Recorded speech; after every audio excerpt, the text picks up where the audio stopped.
Josh, yeah. I am so pumped right now. Where's your car?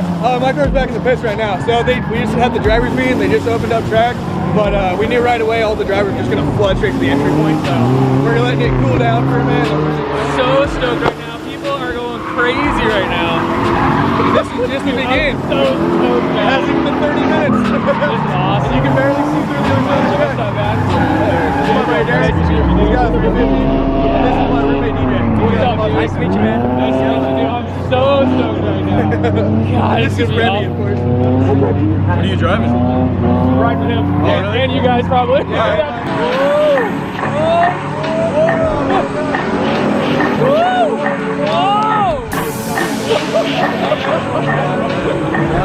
Holy crap, dude.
Nice. How many tires do you usually bring with you? Here, you gotta bring as many as you can get. Oh, really? Yeah, because the track eats tires. Like, I just ran through my set. Well, I have like one lap. But yeah, I just ran So how many laps? Well, because that was a new set when you put them on? They weren't new, actually. I drifted grassroots round 1 and grassroots round 2 on those. Oh, okay. So they weren't new. Okay. Yeah. But you get quite a bit of life out of it. But why does this track eat? Just the pavement is pretty trash. Oh, so when it's smoother, it's better? Yeah, because the Evergreen, they just repaved and everything. So okay. it's a little bit better. Gotcha. Yeah. Gotcha. Can we talk about your car? Yeah, dude, totally. So what, tell me about the front end suspension, because dude, I do not come from this drift world. I don't know anything about the front suspension. I know you have to put totally different control arms and everything. So first off, I've had this car for roughly about 2 years or so. I've been driving a little over 3 now. So I've played around with a few different types of setups, and right now, in this variation, I played around with a few, and right now this is the best, most prime version of it that I can come up with. Gotcha. So right now what it's running is E46 lower control arms, pretty common for these, and steering knuckle adapters to relocate your tire off your steering angle. 1/4 bolt-on spacers, but where I actually decided to get a little fancy was I spent a little extra and splurged on SLR Speed's adjustable control arm bushings for a lot more positive caster. And that right there helped a lot. And also on top of it, I can show you, I just got custom built BC coils from it, or for it. I ordered them from Chelsea DeNofa, FD driver. Had them custom built for the car, and he already kind of knew what I needed. So I already had these pre-notched from my old camber plates, but these ones are offset caster plates, so I have even more positive caster from the coils. Camber, obviously, adjustment, full 32 weight dampening, single adjustable digressive front shocks with 10K Swift springs, and the rear setup is just normal linear springs with a single adjustment shock and 5K rear springs, so it's a little bit more grippy in the rear than what I'm used to. Sway bars? Huh? Sway bars? No front sway bar, rear sway bar, yes. Okay. And actually, I'm gonna play around with a front sway bar setup here soon. It's just hard to figure out what I want to run in terms of thickness and end links and stuff like that. Gotcha. These coils actually came with end links to go to these arms. I just need to make a little bracket of it. Oh, stock engine? Engine is stock M52 B28. It's got a 250,000 miles on it. I drove it for a year before just taking it to the track. Dude, that's awesome. It's got a Castle Performance tune on it, which basically all it did is raise the rev limiter from the factory 6500 to 7200. Gotcha. And then deleted the post-Cato 2s, the muffler flap, the speed sensors, ABS, EWS, you know, traction control, all that jazz. So it's pretty much just ready to go out and party how it sits in stock form. And how it sits right now, you know, other than the cold air intake and literally even stock original exhaust with just the very last muffler unbolted in it, it just rips, man. It's Dude, great. That's awesome. You can pretty much take a stock engine and, you know, do some suspension work and you can go do this. Yeah, and I even have a lot of my interior still left in the car. The only other things really I've done with the car is like focused on the cooling. Another thing, so you don't have a roll cage in this car? No. So you don't need a roll cage for this track? Not or is to, that... not to drive here, but like at Evergreens, if you want to, Evergreen Speedway in Monroe, if you want to run tandems, they do require at least door bars, a main hoop, and C-pillars. Oh, I got you. So, other than that though, if you're, you can get like a Pro-Am cage, it'd be good for just about any track just to be safe. It was always recommended to have a cage, but for this being more of a street car, I just haven't really got around to it, and actually I will be having a cage, or at least a halfway streetcar style cage that'll be competitive, able to pass tech inspection at Evergreen if I want to. Just don't mind. Gotcha. I was wondering what you could tell me what like the differences between your kind of suspension and his, because obviously yours is turned a lot more than his. Well, like actually Josh's is more simple. I have like a whole Wise Fab kit and everything. So what happens, you have a stock control arm that comes out to a certain angle and it restricts your turning left and right. Gotcha. Josh did E46 control arms on the lower end, which makes it push out the wheel a lot further. That's why he has overfenders and everything. So his kit to my kit is similar but different at the same time, because he has those E46 control arms, which are OEM part on a different car, but mine's all aftermarket completely. Okay. So I have a whole complete knuckle to, like, I don't really know exactly what you even call it, like a tower. Okay. Kind of. If you look at mine, so if you look at mine, you can see that whole, you see the whole towers, like all, it goes all the way up to the upper A arm. Oh yeah. Yeah. And then you have the lower A arm right there. So you can see under here. Yeah, and then so mine are all Heim joints, spherical Heim joints right here, and his is all just straight nut and bolt. So mine is a little bit more adjustment. I can adjust my camber, caster, toe a lot easier and simpler than his, where you have to have the slide bolts and everything. The center point is under the subframe. Oh, I mine see. Come out pretty close to the outside. Yeah. So that's gonna be some shaky footage right there going back and forth, but you guys get the picture of what we're trying to show you. But mine pushed it out about 2.5 inches. Oh wow. Josh's, what pushed his out the most was those E46 arms. Gotcha. So, yeah, and a lot of people will run E92 arms and go a little bit wider and a little bit crazier, but he's got really, really solid angle for what he has, and his kit is probably about half as much as mine. mine was. Gotcha. And what year is this? This is just a 2003. Yeah, it's a DE. Okay, so and then these ones had the transmissions that were a little funky. So these ones have the weaker transmissions, the CD01s. Yeah. And the 05, some of the 05s, 06s, 07s, They're all they have the CD09s, and that's what I put in this. Oh, really? Yeah, so I put a CD09 in it with the lightweight flywheel, single mass flywheel with the stage 2 clutch. So was it just bolt in, bolt out? Yeah. From the that's so nice. Yeah. So it was all bolt in, bolt out, really simple. I put a C1 poly tranny bushing in there.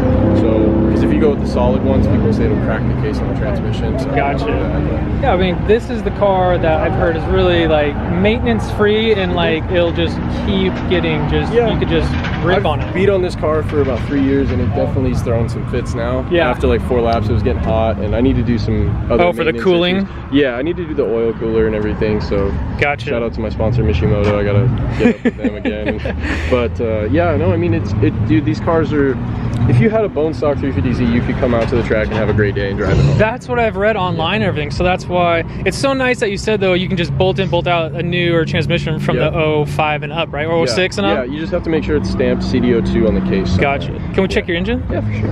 It's nothing special. This is fully bolted and tuned. I have a plenum spacer right here. I have the intake. Gotcha. I've got lightweight flywheel or lightweight pulleys, lightweight flywheel, Nismo thermostat. I've got full Megan long tube headers with a custom H-pipe true dual exhaust. And then I'm just tuned on a access port stage 2 tune. It's not the best thing to do to it because this motor has actually like 200,000 miles on it. But it's still going. It's still going. It's not liking it, but it goes. It's not I just put the cage put in it actually. Oh, you did? Yeah, I picked up the car 4 days ago from getting the cage put in, and I painted it all and put the interior back in it. So nice. Gotcha. I'm running the Sicky pistol grip Hydro with the Willwood Master and the Level Ride Concepts handbrake mount around that. So hell yeah. Yep. And then other than that, man, I mean, it's pretty stock. simple. Me and my dad custom made that mounting bracket, fire extinguisher mounter. Heck yeah, dude. Bracket, so that was all custom, and it's all quick disconnect. You pull the pin and it comes right off. Oh, nice. Yeah. The cage you just had welded in? Yeah, it's all fully welded in. It's plated back there, plated down here, and then it's boxed right there. Oh, nice. So, hell yeah, dude.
Yeah.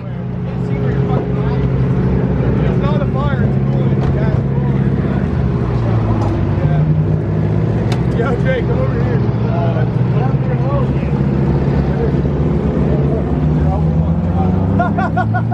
You threw another belt? Dude, he took out the fucking hose. Am I still squirting your car with this? Or is that because your water pump's not running? Probably because my water pump's not running. Did you do, how many laps did you do like that? No, it just happened. It's still. Yeah, but it was hot to begin. There's something going on there, man. It's Totally out of alarm. Again about this car. So basically, this car is nicknamed Smokey because it likes to catch on fire. It's caught on fire before here. Yeah, numerous times, like 3 or 4. What? Yeah. Mustang at its finest right here. Spark plug wires like to ground out on the headers, and also power steering lines like to catch on fire. Oh my gosh, And bro. all the EGR stuff originally is what caught on fire the first time he took it out here. Oh. But he pulled off track and saw all the steam coming out Yeah. and immediately grabbed the fire extinguisher. But it's actually because he just shredded his second serpentine belt for the day, and it was all the water pump wasn't running, so it overpressurized the system. Oh my Just started gosh. cooling out of the overflow. Jeez, man. At least it was coolant and not fire. For sure. Drift life. This guy just gave me the VR map, so he's gonna fly his drone and I'm gonna be able to see it.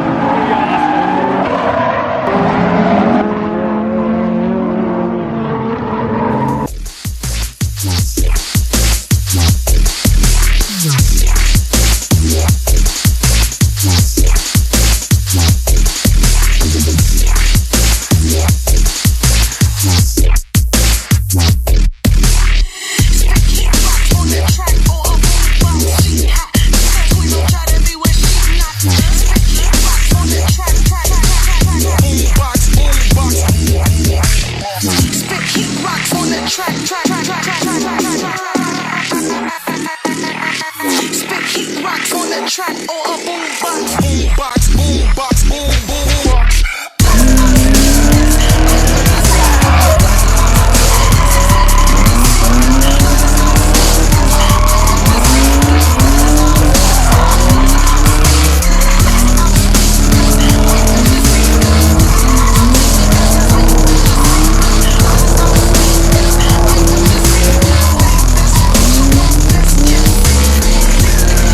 I